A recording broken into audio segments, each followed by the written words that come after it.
ඒකයි මේ ජීවිතේට එනකොට මද්ද්‍රව්‍ය මත්යෙන් භාවිතයේ මේ සෑහළු විපාක විදිහට මන්ද බුද්ධිකම එනවා. සාමාන්‍යයෙන් යම් පෞල් සංස්ථාවක මන්ද බුද්ධික දරුවෝ ඉන්නවනේ.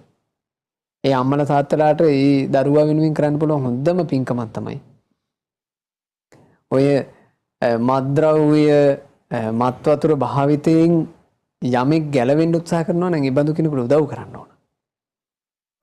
ඒ වගේ දේවල් වලට ওই මද්ද්‍රව්‍ය නිවාරණ ආදී දේවල් වල ඒක ඉතින් හොඳ විධිමත් විදියට කරන තැනක් බලලා ඒ වගේ දේවල් පවත්වාගෙන යන්න උදව් කරන්න ඕන.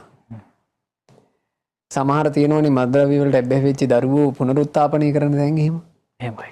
ආන් ඒ බඳු තැන්වලට ඒ පුනරුත්ථාපනය වෙන අය වෙනුවෙන් යම් සත්කාරයක් කරන්න පුළුවන් ඒව කරන්න ඕන. තමන්ගේ දරුවගේ නමින් ධර්ම දානයක් එහෙම කරනවා නම් විශේෂයෙන් ඒ ස්වාමින්වහන්සේට කියලාම කරන්න ඕන අපේ ස්වාමින්වහන්සේ අපි මේ අපේ දරුවෙක් වෙනුවෙන් කරන්නේ.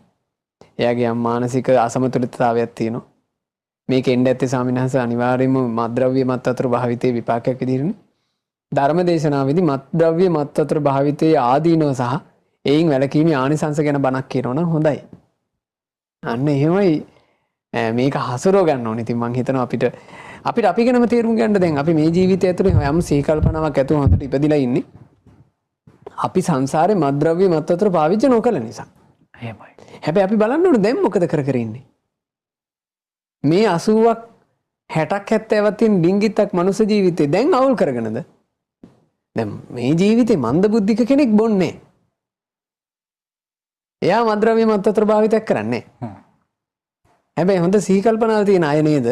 නිකන් මන්ද බුද්ධිකයෝ වගේ මද්ද්‍රව්‍ය මත් වතුර පාවිච්චි කරන්නේ. ඒකයි දීගෝ බාලානං සංසාරෝ බාලයාගේ සසර දිග් ගැහෙනවා.